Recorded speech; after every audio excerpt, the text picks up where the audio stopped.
everyone, so it's Holly with Missouri River Soap, and today I'm going to make a batch of soap that I'm calling the Beesiest of Knees, and it has a fragrance that is going to be the Honey I Washed the Kids fragrance type, and that is a blend of honey and bergamot and let's say toffee, some musk, some fruits. It's really delightful. I'm going to go ahead and add in my goat milk. Get that blended in. It's nice and smooth, but I'm going to go ahead and blend it into the base oils.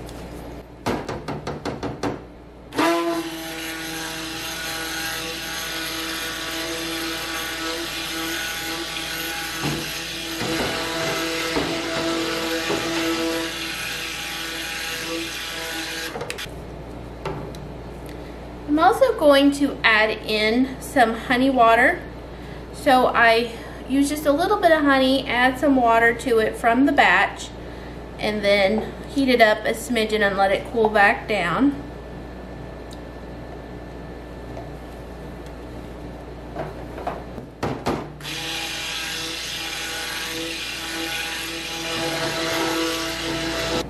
Okay, so I'm going to add in the lye solution. This does have some fresh lye lint on it from it being a reduced liquid amount.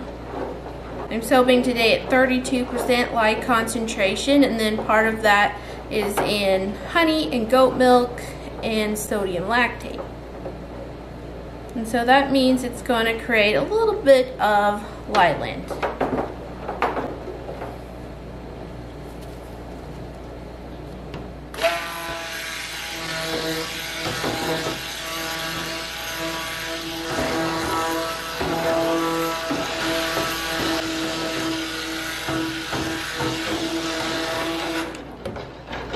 I'm going to go ahead and add in the fragrance now.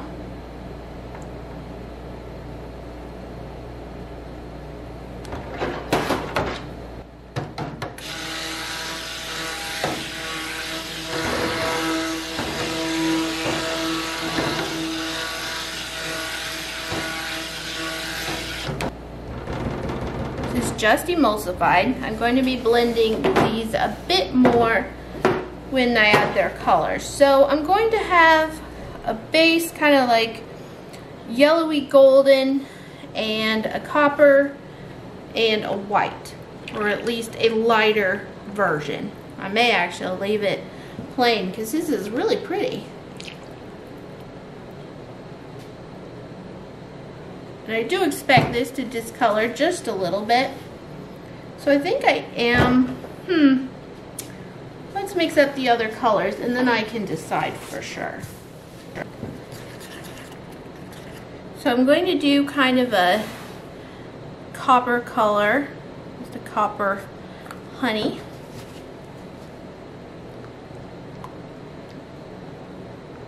Oh, that's pretty.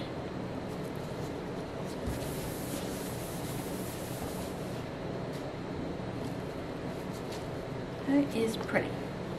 A little premature in moving that away because this is the one that's going to get kind of just a lighter color, I guess, of the copper.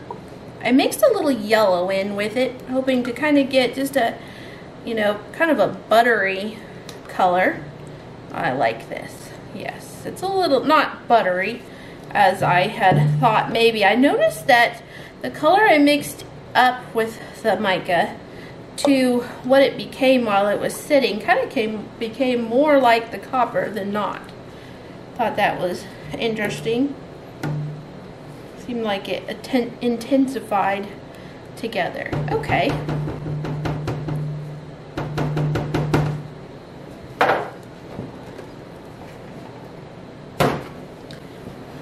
So I think what I'll do into this one is I'm just going to add just a little bit of that lighter color and just a little bit of titanium dioxide.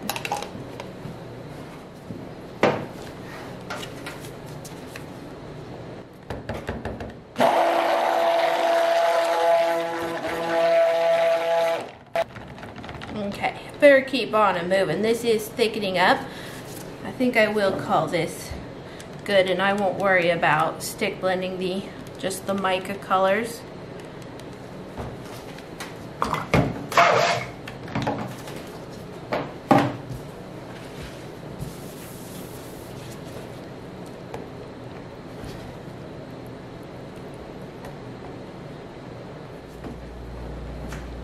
So I'm going to put in some of this base color. It's kind of a light amber.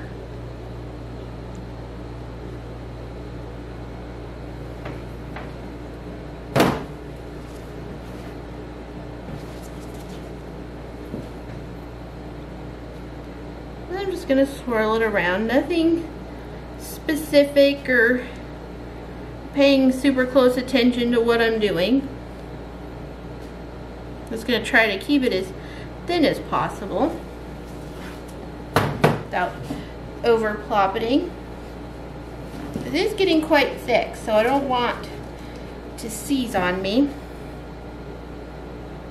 And this is to be expected really with anything with honey or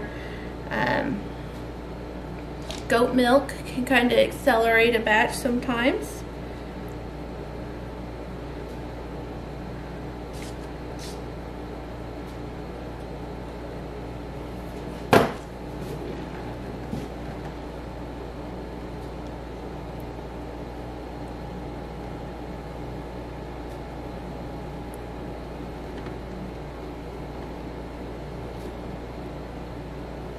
The copper does lose quite a bit of intensity after it saponifies.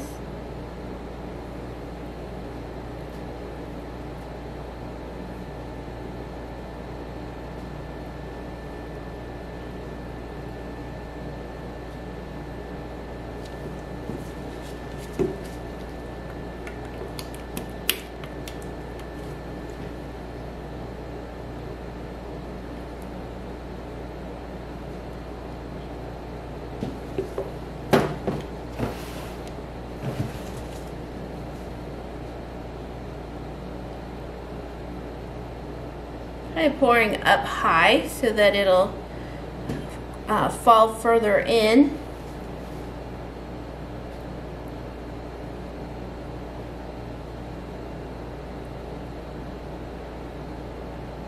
It's working quite nicely in the whole, except for when I'm making messes, thin pour department. There's a lot of copper soap here, a little bit more than I intended.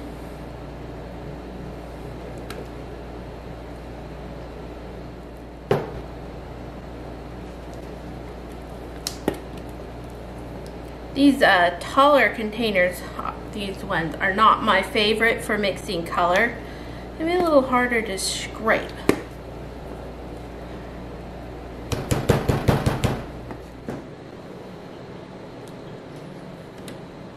I got those edges cleaned up a little bit.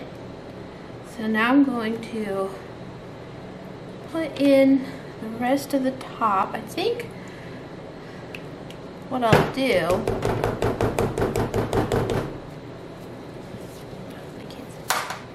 I think I'm going to swoosh this around just a little bit so that it's not just a thick layer on the top, or it won't be exactly on the top, but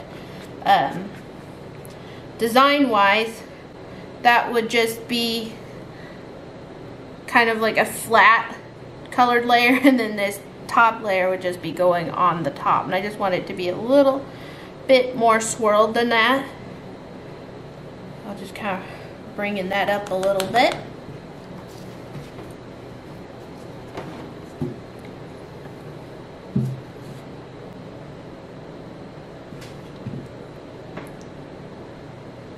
It's still okay to work with. It's a little thick, but nothing difficult.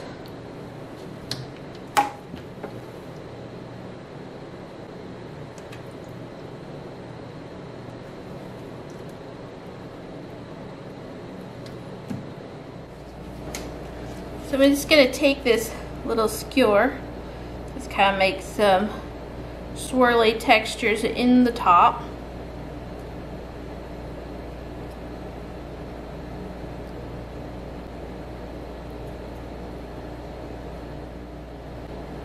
No real rhyme or reason to it.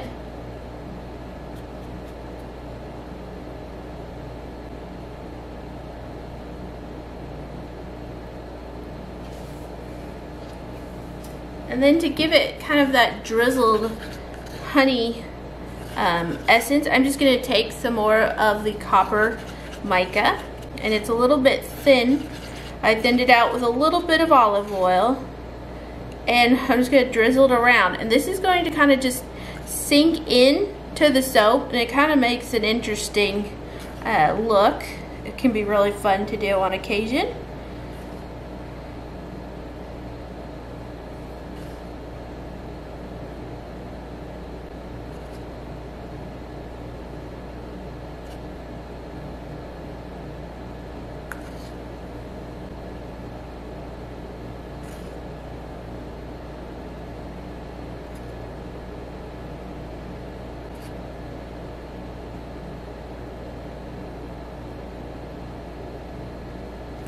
Okay, so that's pretty much it. We have the new soap, Beesiest of Knees, kind of a play on the whole bee's knees. I have a little funny why I came up with that name, but I decided I wasn't going to really go into it in the video. But I decided I was just going to stick with the whole Beesiest of Knees situation, because I just thought it was kind of a fun, little bit silly name, playful.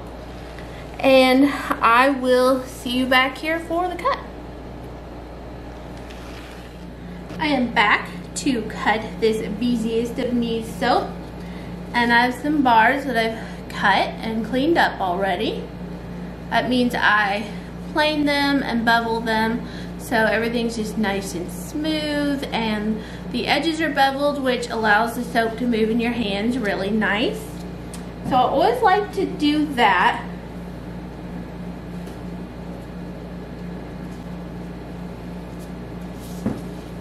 Here's a loaf, and I did get a little bit of ash, and if you've been following me for long, you know I'm not too concerned about ash. It washes off pretty quickly in the first use, or second or third, but depending on how much you use your bar of soap, I guess. For me, it's always in the first use. So the drizzle did not end up doing exactly what I wanted it to do. It must have been a little bit too thick. It sat on top of the batter instead of kind of creating a crater, if that makes sense. You know, like a little valley. So I'm going to cut off a little end piece. I use these for samples, and it allows the edge to be nice and smooth.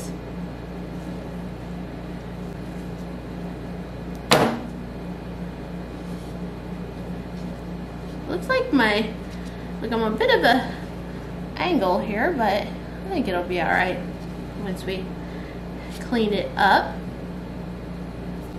This scent is so pretty. It's similar to almost a oatmeal milk and honey, except for there's more to it. It's more, has the musk. It's not an overly, you know, screaming like toffee, butterscotch type of a note. It's more of a creamy, soft, powdery, kind of like oatmeal milk and honey.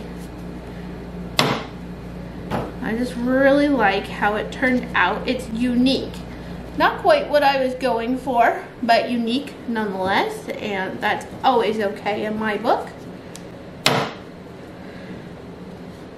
I'm really loving the color from the copper mica. I think it's copper penny is what it's called.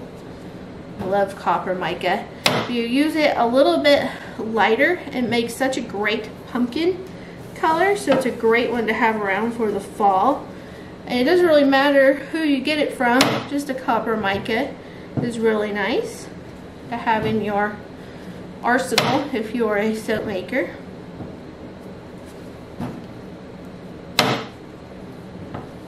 Oh, it's just so pretty. There is a slight discoloration. I don't know if you can see it on the edges very much. It's kind of hard to tell.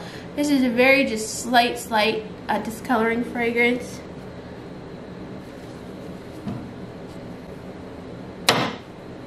And then these bigger chunks is what we use to test out the soaps.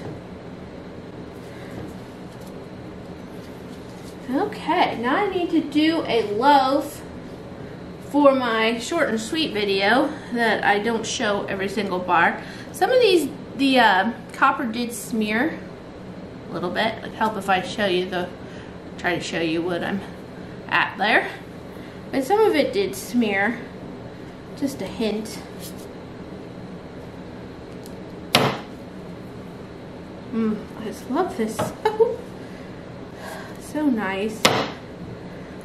I just love making all different kinds of soap. I enjoy the colorful rainbows. I enjoy natural. I enjoy the earthy tones. Of course, this soap is made with the goat milk and the honey, so it's going to be so nice. The honey adds sugar to the batch, and the sugar helps create more bubbles. And the same goes with the goat milk. It does have some sugars in it, and that helps contribute to bubbles. Pretty much all the milks are the same in that regard. You know, just they add a creaminess, they add a little bit of fat that's unsupportifiable, and they add some sugar to help with the bubbles. So the milk soaps are really delightful. So while I have you here, because I know there were some questions on it, I recently made the same day these raspberry jam soaps, and I used the raspberry jam fragrance and the raspberry mica and the mold from Brambleberry. And I was asked if I used the tall and skinny mold. So this is what I used, is the tall and skinny. And I noticed that the bars are very odd shaped. I noticed that it bowed, and I tried to push that in a little bit. But I also have just a pretty, I don't know if you can see that, it's a pretty intense angle going on this soap. You probably can see that. But the main thing I wanted to show you is the size difference. And now I don't know if this is kind of a standard soap bar size for a lot of people, but my soaps are considerably larger. So this is an uncleaned and an uncleaned. So let's see, I guess I got moved back just a smidgen so you can kind of see it. I guess not, I don't have to hold it. Anyway, so they're quite a bit different sized soaps. And I try to have mine are pretty chunky. I like them to wear long, as also wide. Sometimes if you cut them too thin, I don't know, they'll just get too thin this direction and super long this direction. I just kind of like them to wear just a little bit more evenly. So I cut my bars a little bit thicker, usually 1 1/4 inch, and that's all pretty standard. Anyway, I get asked a lot. My bars are 2.5 by 3.5 by 1 by 2.5. And that creates just a nice chunky bar that still fits real nice in the hands. And it's real easy to use. I have small hands, so it's still really easy to use. But it's quite a bit. Let's see, get a cleaned up one. Let's do 2 cleaned up. Cleaned up, cleaned up. So there's quite a size difference there.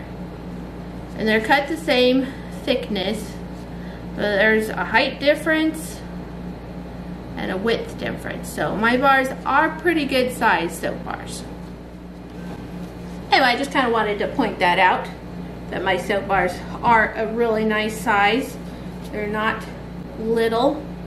They typically weigh 5.5 to 6 ounces at sell time. It's a nice model of color there. I like it.